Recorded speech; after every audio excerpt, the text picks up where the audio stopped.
Assalamualaikum warahmatullahi wabarakatuh dan selamat sejahtera kepada semua trader-trader. Alright, belum terlambat lagi untuk saya ucapkan selamat Hari Raya kepada semua. So, saya kembali lagi hari ini untuk ulasan pasaran apa yang berlaku terhadap pasaran sepanjang minggu lepas. Jadi dalam video kali ini kita akan recap apa yang berlaku dalam pasaran sepanjang 23 sehingga 27 Mac 2026 dengan fokus kepada crude oil, US Dollar Index ataupun DXY dan juga Euro JPY. Secara keseluruhan, minggu lepas kita lihat pasaran bergerak dalam keadaan agak berhati-hati. Banyak pergerakan dipengaruhi oleh data ekonomi Amerika Syarikat, jangkaan kadar faedah dan juga sentimen geopolitik yang masih memberi kesan kepada pasaran global. Jadi, jom kita tengok satu persatu apakah yang berlaku kepada pasaran sepanjang minggu lepas. Diharapkan video ini dapat membantu anda memberi idea untuk anda merancang sebarang strategi dagangan anda pada minggu ini. Jom kita mulakan. Okey baik, yang pertama kita akan mulakan dengan crude oil. Crude oil pada minggu lepas menunjukkan pergerakan yang agak bercampur. Ada sesi harga naik disebabkan kebimbangan terhadap bekalan, terutamanya apabila sentimen geopolitik kembali menjadi perhatian pasaran. Apabila terdapat risiko gangguan bekalan terutama dari kawasan pengeluar utama minyak, harga minyak biasanya akan mendapat sokongan kerana pasaran mula menjangka supply boleh berkurang. Okay. So, kalau kita lihat dalam masa yang sama, pergerakan minyak juga dipengaruhi oleh jangkaan ekonomi global. Jika pasaran melihat pertumbuhan ekonomi mungkin perlahan, ini boleh mengurangkan permintaan minyak dan memberi tekanan kepada harga.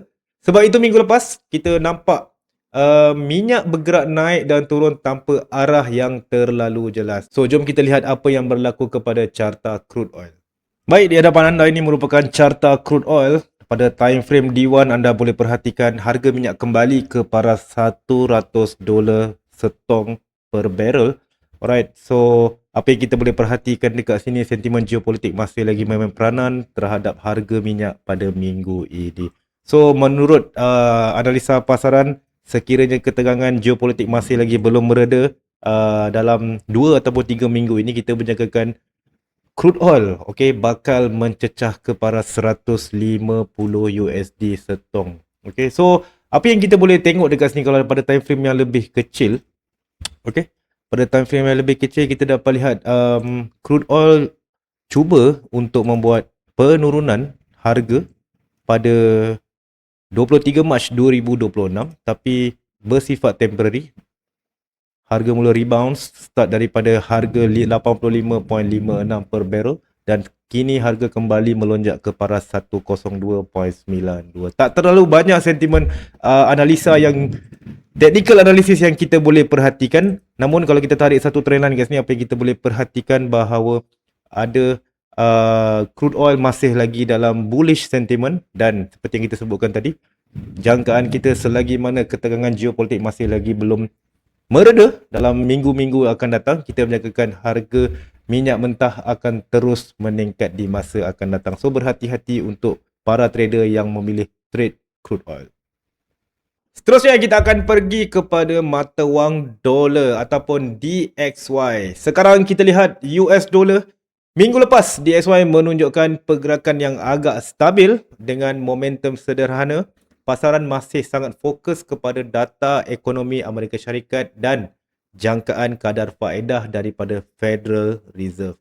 Apabila data ekonomi dilihat masih kukuh, dolar biasanya akan mendapat sokongan kerana pasaran menjangka kadar faedah mungkin kekal tinggi untuk tempoh yang lebih lama.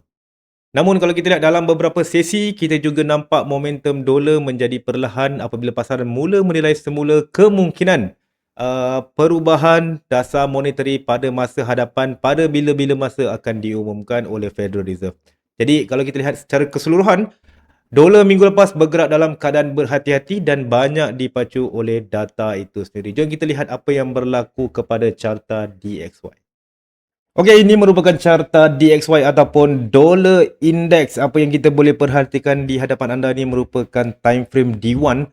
Kesimpulan apa yang kita boleh lakukan dekat sini bahawa kejatuhan dolar pada awal tahun ini digantikan dengan momentum bullish sepanjang minggu ini. Pengukuhan dolar ini didorong oleh data ekonomi dan juga sentimen interest rate yang masih lagi kekal sehingga sekarang. Belum lagi ada simptom-simptom ataupun tanda-tanda bahawa Federal Reserve akan menurunkan kadar faedah, dan selagi kadar faedah masih lagi tinggi ditetapkan oleh Federal Reserve, kita menjagakan dolar akan terus mendapat permintaan di dalam pasaran. Dari sudut technical analysis, apa yang kita boleh perhatikan, satu breakout zone telah pun berjaya dilakukan di sini. Okey, di time frame D1.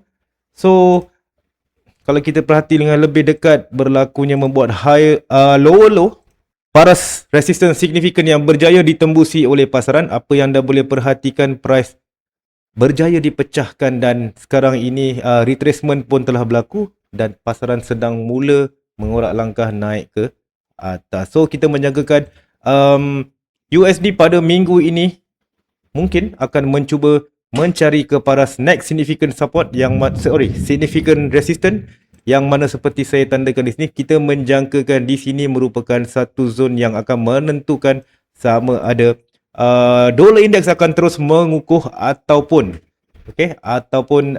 dolar index akan melemah sepanjang minggu ini. Apapun seperti yang kita sebutkan tadi, data minggu ini merupakan minggu data yang perlu kita beri perhatian. Sekiranya data-data yang dikeluarkan memberi kelebihan kepada dolar, itu bermaksud dolar akan terus mengukuh sepanjang minggu ini. Okey. Walaupun ada ura-ura mengatakan sekiranya Federal Reserve mengekalkan kadar faedah sedia ada, kita sebagai trader perlu tahu bahawa kadar yang sedia ada sekarang ni sudah cukup baik untuk para pelabur duduk dan stay membeli safe haven currency seperti dolar Amerika Syarikat. Itu merupakan pandangan penganalisa yang ada sekarang ini, di mana ramai penganalisa menjangkakan bahawa interest rate tidak akan diturunkan dalam tempoh terdekat, walaupun ada ura-ura yang mengatakan kadar inflasi telah pun meningkat naik. Namun bacaan data ekonomi yang baik dan juga pergerakan sentimen pasaran seperti yang kita lihat sekarang ni, dari sudut technical analysis, apa yang anda boleh perhatikan, dolar masih lagi dominan untuk melakukan kenaikan berbanding membuat penurunan. Itu saja yang kita boleh nampak sepanjang minggu ini untuk dolar Amerika. Okey, seterusnya kita akan pergi kepada mata wang terakhir kita ataupun pasangan mata wang terakhir kita, iaitu Euro JPY. Euro JPY pada minggu lepas menunjukkan pergerakan yang agak sensitif kepada perubahan sentimen global. Yen Jepun kembali mendapat perhatian apabila sentimen pasaran menjadi lebih berhati-hati. Dalam keadaan seperti ini, yen biasanya akan menguat ataupun mengukuh kerana ia dianggap sebagai salah satu safe haven currency. Jadi apabila yen mengukuh, pasangan seperti Euro JPY akan berada di bawah tekanan, dan dalam masa yang sama, Euro tidak mempunyai katalis besar yang mampu menyokong kenaikan kuat sepanjang minggu lepas, menyebabkan pergerakan Euro JPY lebih dipengaruhi oleh aliran sentimen global. Jom kita lihat apa yang berlaku kepada carta Euro JPY. Okey, ini pula currency terakhir kita untuk analisa kita pada minggu ini, iaitu Euro JPY. Ini adalah time frame D1. Apa yang anda boleh perhatikan, belum lagi ada dominan arah pergerakan ke mana hala tuju Euro JPY pada minggu ini. Anda boleh perhatikan pasaran sekarang sedang sideways, masih lagi menunggu keputusan sama ada melakukan breakout di atas ataupun breakout di bawah. Namun sekiranya kalau kita buka pada time frame yang lebih kecil, okey, apa yang kita boleh jangkakan bahawa Euro JPY memerlukan satu push factor untuk melepasi para support ataupun para resistance untuk memecahkan barrier sama ada akan melakukan breakout di kawasan support ataupun di kawasan resistance. Sepanjang minggu itu, selagi mana sentimen ataupun pasaran masih lagi bermain pada kadar harga yang sama, kita menjagakan Euro JPY akan kekal bermain di zon yang sama selagi belum ada push factor seperti yang kita sebutkan tadi. Kalau kita buka kepada time frame M1, apa yang kita boleh perhatikan di time frame M1 sama juga. Okay. Belum lagi ada